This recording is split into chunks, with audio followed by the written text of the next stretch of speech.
কোচবিহারে আরজিকর কাণ্ডে দ্রুত দোষীদের গ্রেপ্তারের দাবিতে আয়োজিত সমাবেশে বক্তব্য রেখেছেন সাংসদ জগদীশ বর্মা বাসুনিয়া। তিনি বলেন, যদি আন্দোলনের নামে বা বিচারের নামে বাংলায় বিশৃঙ্খলা তৈরির চেষ্টা করা হয় তাহলে তৃণমূল কর্মীরা হাতে চুরি পরে বসে থাকবেন না, এমনই বিস্ফোরক দাবি মন্ত্রী। দেখুন সেই সাংসদের, দেখুন। কে বিচারে তদন্ত করছেন? সিবিআই। কার সংস্থা? কেন্দ্রীয় সরকারের সংস্থা।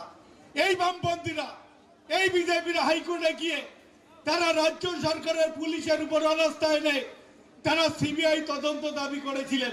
হাইকোর্ট সিবিআই তদন্ত দিয়েছে, আজকে সিবিআই তদন্ত করছে।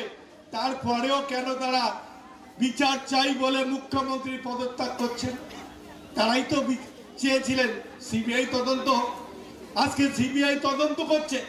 প্রায় 10 থেকে 11 দিন হয়ে গেল রাজ্য পুলিশ একজনকে গ্রেপ্তার করেছে। আজকে সিবিআই তাকে ককরোচ জেরা, তাকে পলিগ্রাফ টেস্ট কি করবে সেই নিয়ে ব্যস্ত। দ্বিতীয় কারণ ক্ষমতা হয়নি কাউকে গ্রেপ্তার করা।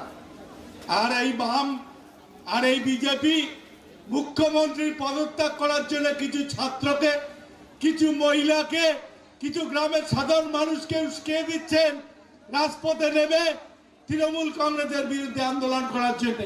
কিন্তু আজকের এই মিছিল বুঝিয়ে দিয়েছে, যদি বিচারের নামে, যদি আন্দোলনের নামে বাংলায় বিশৃঙ্খল অবস্থা তৈরি করার চেষ্টা হয়, তৃণমূল কংগ্রেস কর্মীরা হাতে চুরি পরে বসে থাকবে না।